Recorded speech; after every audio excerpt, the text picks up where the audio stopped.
لوگ جو تھے وہ ان کو اس بات پر داد دے رہے تھے، بلکہ اس سے پہلے جو ان کا استقبال کیا گیا جاوید اختر کا، اور اسٹینڈنگ اوویشن دی گئی اور بڑے پرتپاک طریقے سے ان کو یہاں پر ریسیو کیا گیا اور اہمیت دی گئی، اور اس تقریب کی جو نظامت تھی وہ فیض احمد فیض کے نواسے کر رہے تھے، اور جس وقت جاوید اختر نے اردو کے بارے میں وہ اپنی جو پوری ایک لمبی تقریر تھی اس کا جب نچوڑ ایک جملے کی صورت میں پیش کیا تو اس پر سب لوگوں نے تالیاں بجائیں، حال گونج اٹھا۔ تو وہ جملہ کیا تھا؟ وہ جملہ یہ تھا کہ جاوید اختر اردو زبان اور ہندوستانی ثقافت اور اردو کی تاریخ اور ہندی کی تاریخ اس پر گفتگو کرتے رہے کافی دیر تک، اور آخر میں آ کر انہوں نے یہ کہا کہ یعنی مسلمانوں کو مخاطب کر کے انہوں نے یہ کہا کہ جی دیکھیں، آپ نے تو اردو کے سر پر ٹوپی رکھ دی اور اس کے ایک داڑھی چپکا دی، تو اب لیں سنبھالیں سے۔ گویا انہوں نے جاوید اختر نے مسلمانوں پر یہ الزام لگایا کہ مسلمانوں نے اردو کو محدود کر کے مسلمانوں کی زبان بنا دیا۔ یہ ایک حقیقت کے برعکس اور اتنا بڑا مغالطہ کہ جس پر لوگوں نے سوچا نہیں اور بغیر سوچے سمجھے اس پر تالیاں بجا دیں، اور اس کو اب ریفر بھی کیا جاتا ہے، اس کا حوالہ بھی دیا جاتا ہے، اور اس کو ایک بڑی اتھارٹی کے طور پر پیش کیا جاتا ہے۔ تو حقیقت تو جو ہے وہ اس کے برعکس ہے۔ اب جاوید اختر جو اس وقت وہ اگرچہ مسلمان ہیں، وہ جانثار اختر کے بیٹے ہیں، وہ شبانہ اعظمی کے خامند ہیں، وہ اسرار الحق مجاز کے بھانجے ہیں، لیکن وہ فضل حق خیر آبادی کے پڑ پوتے ہیں۔ ان کا جو خاندانی پس منظر ہے وہ ایک مثالی پس منظر ہے۔ ان کی خدمات جو ہیں مذہب کے لیے، ثقافت کے لیے، سیاست کے لیے، فنون لطیفہ کے لیے، لیکن جاوید اختر کی جو اس وقت پوزیشن ہے وہ یہ ہے کہ وہ اپنے آپ کو صرف وہ بھی مصلحتاً ایک کلچرل مسلمان سمجھتے ہیں، لیکن نظریاتی طور پر وہ ایتھیسٹ ہیں، یا کم از کم وہ ایک ایگناسٹک ہیں۔ اور ان کی مختلف بیانات آپ سنتے رہتے ہوں گے، وہ جو بھی مشکلات انہیں پیش آتی ہیں ہندوستان میں، تو وہ ان مشکلات کا ذمہ دار پاکستان کو ٹھہراتے رہتے ہیں۔ ایک بیان میں تو انہوں نے یہ بھی کہا کہ اگر مجھے آپشن دیا جائے کہ پاکستان جانا ہے یا جہنم جانا ہے تو میں جہنم کو ترجیح دوں گا، میں پاکستان نہیں جاؤں گا۔ یہ تو الگ بات ہے کہ ان کے آباء و اجداد یا ان کے خاندان کے دیگر لوگوں کی جو خدمات ہیں ان کو پورے ہندوستان میں بشمول پاکستان کے بڑی قدر کی نگاہ سے دیکھا جاتا ہے۔ شبانہ اعظمی کی فلمیں یہاں بھی دیکھی جاتی ہیں پاکستان میں اور انڈیا میں بھی۔ اسرار الحق مجاز کو انڈیا میں بھی پڑھا جاتا ہے اور یہاں پاکستان میں بھی پڑھا جاتا ہے۔ تو یہ بات تو چلیں، ان کا رائٹ ہے، وہ ایتھیسٹ ہوں یا ایگناسٹک ہوں یا مسلمان ہوں، یہ اس پہ بحث نہیں کریں گے، لیکن پاکستان کے حوالے سے جو ان کے نقطہ نظر ہے، جو ان کا ایک موقف ہے، اس پر تو ہم بات کریں گے، وہ ہمارا حق ہے۔ اور اس میں بھی خاص طور پر اردو کے حوالے سے جو بات کی انہوں نے، تو اب اردو کی جب بات کی تو اس کا جو ایک کنٹراسٹ بنتا ہے وہ ہندی کے ساتھ بنتا ہے، جو آج کل ہندوستان کی سرکاری زبان یا ایک قومی زبان سمجھی جاتی ہے۔ تو میں بس تھوڑی سی گفتگو کروں گا ہندی زبان کی اصلیت کے بارے میں، اور ہندی زبان کی تاریخ کیا ہے اور اردو کی تاریخ کیا ہے۔ اب جہاں تک تعلق ہے اردو کا، تو اردو اس خطے کی، برصغیر کی ایک قدیم زبان ہے، جس کے پیدا ہونے اور جس کو پروان چڑھنے میں صدیاں لگیں، اور وہ اپنی اس شکل میں آئی، اور جسے پورے ہندوستان میں آج بھی بولا جاتا ہے۔ اردو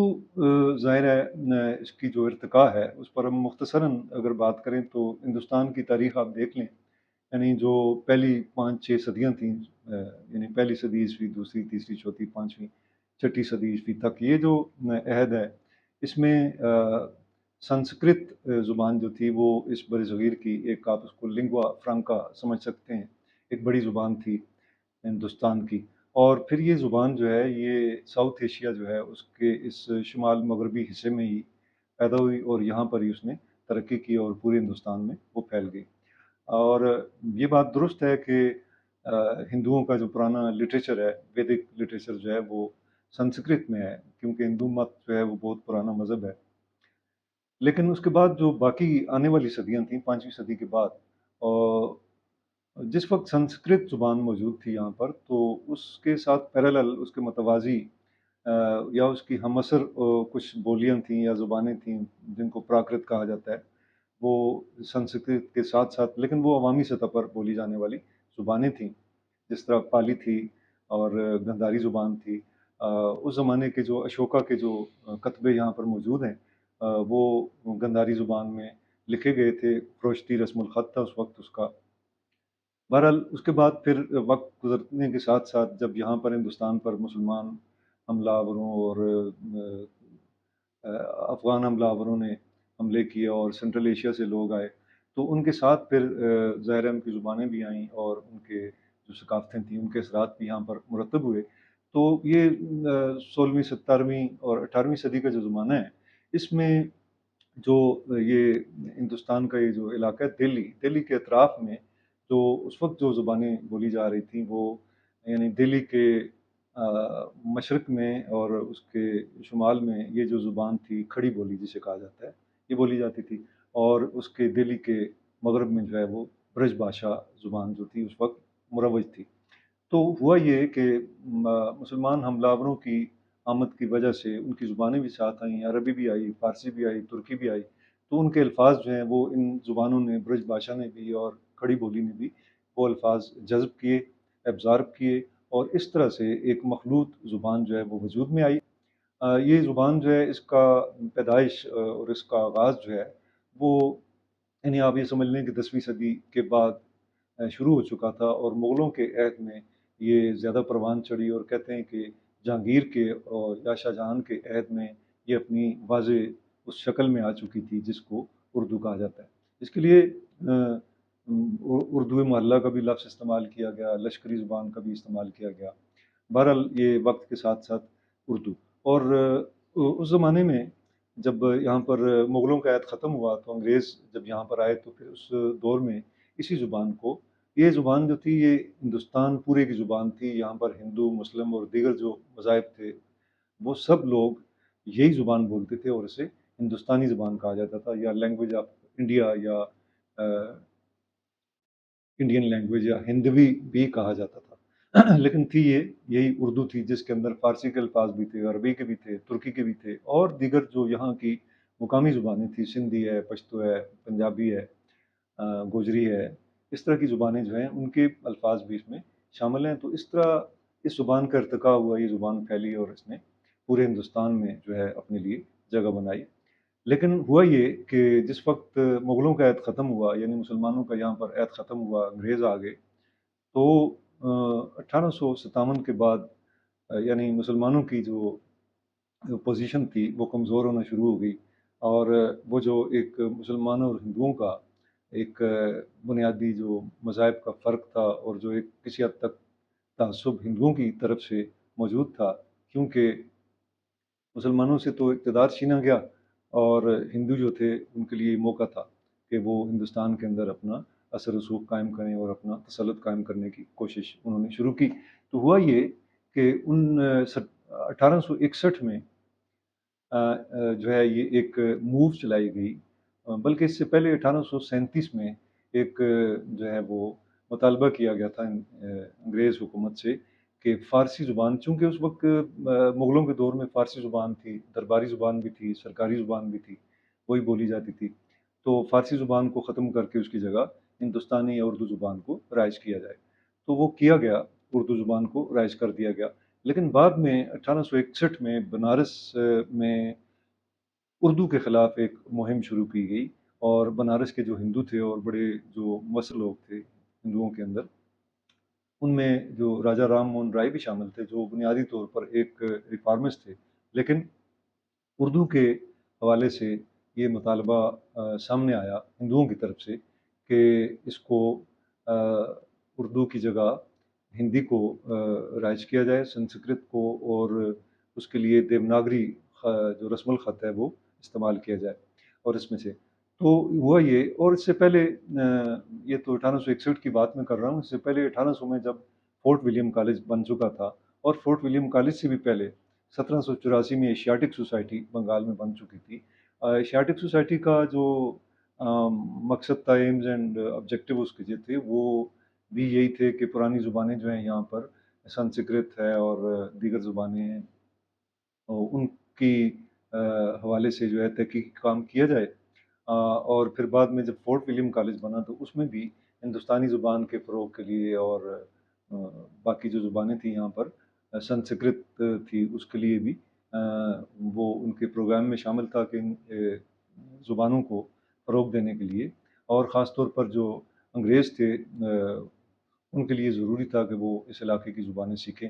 تو اس پر کام شروع ہوا، تو یہ جو ہندو تھے، یہاں کی ہندو آبادی تھی، انہوں نے یہ موقع جانا اور انہوں نے یہ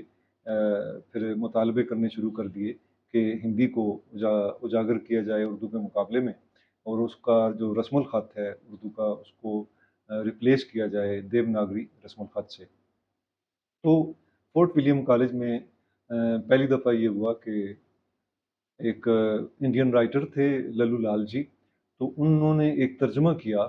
اور وہ ترجمہ جو تھا وہ بھگوت گیتا کا ایک حصہ تھا جو انہوں نے ٹرانسلیٹ کیا، اور پریم ساگر کے نام سے اس کو چھاپا گیا۔ اور یہ وہ پہلی کتاب تھی کہ جس میں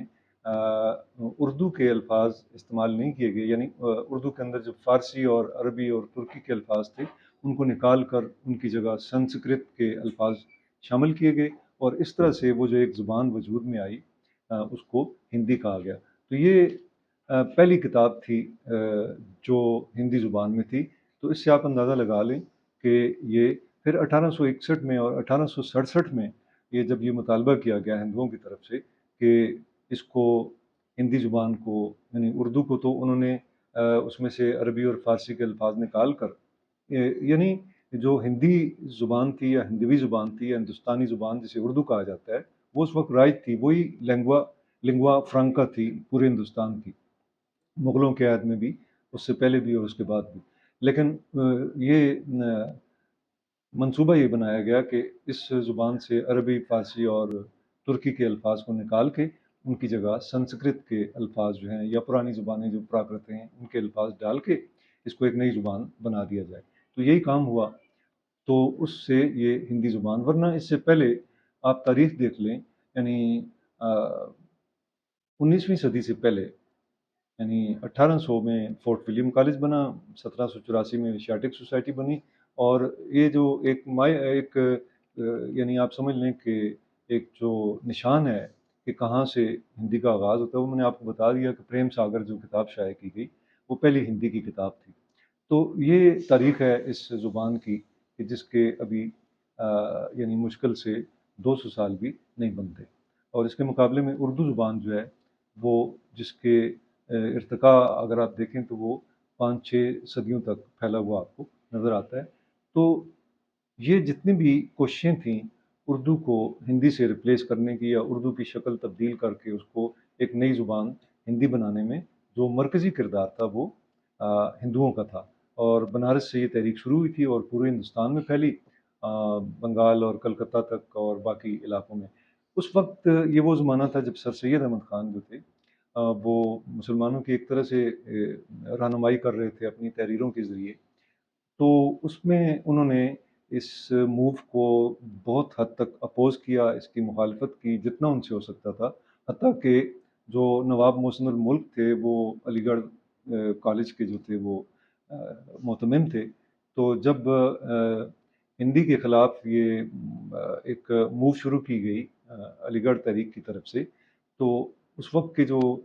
انگریز حکمران تھے انہوں نے یہ تھریٹ کیا تھا کہ ہم علی گڑھ کا جو فنڈنگ ہے وہ بند کر دیں گے۔ تو اسی بنا پر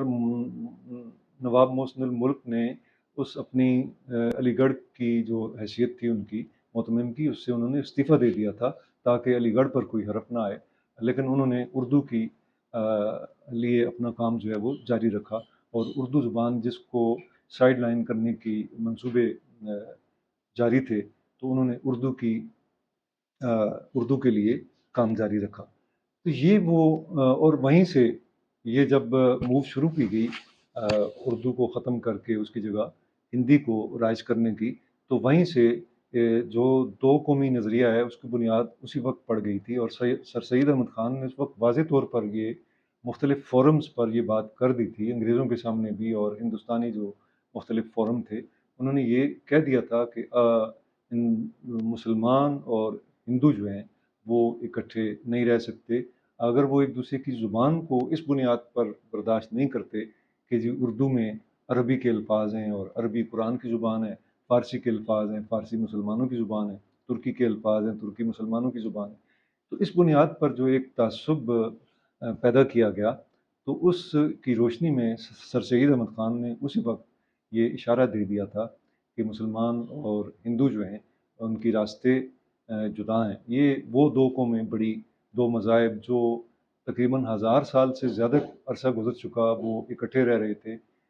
لیکن یہ 19ویں صدی میں آ کر انہوں نے جب اس زبان کو چیلنج کیا، اردو زبان کو، اور اس کو ہندی سے ریپلیس کرنے کی کوشش کی، تو وہیں سے مسلمانوں کی جو راستے ہیں ہندوؤں سے وہ جدا ہو گئے، اور اسی کی وہ ڈیولپمنٹ تھی کہ بعد میں پھر جب دو قومی نظریہ جو ہے وہ باقاعدہ اپنے واضح شکل میں پیش کیا گیا، تو اس کے پیچھے اس کے پس منظر میں یہی بات تھی۔ تو یہ ہے۔ اب اس میں یعنی جو اس زمانے کے ہندو رائٹر تھے اور ہندو دانشور تھے جو یعنی سچ بولنے والے، ان میں بڑی بڑی شخصیات تھیں،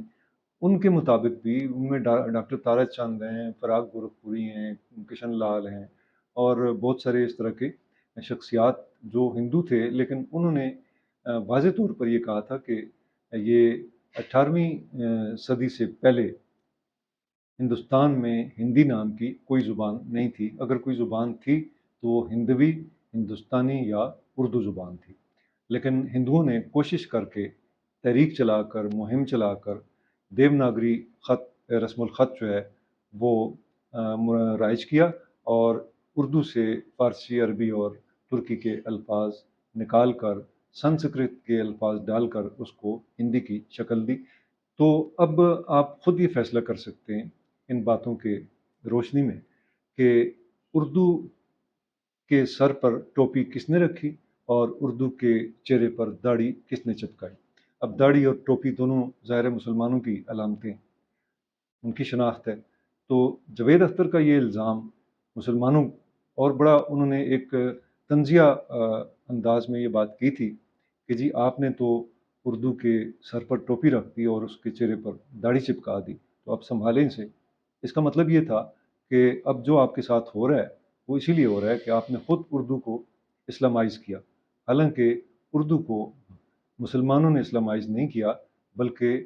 ہندوؤں کی طرف سے یہ سارا کچھ کیا گیا، اور انہوں نے یہ جو ایک پولرائزیشن تھی، ایک جو فرق تھا، یہ انہوں نے قائم کیا۔ لہٰذا اس کا الزام جو ہے وہ ہندوستان پر یا ہندوؤں پر تو عائد کیا جا سکتا ہے، مسلمان جو ہیں ان پر یہ الزام عائد کرنا بالکل ایک بہت بڑا مغالطہ ہے اور ایک بہت بڑا جھوٹ ہے۔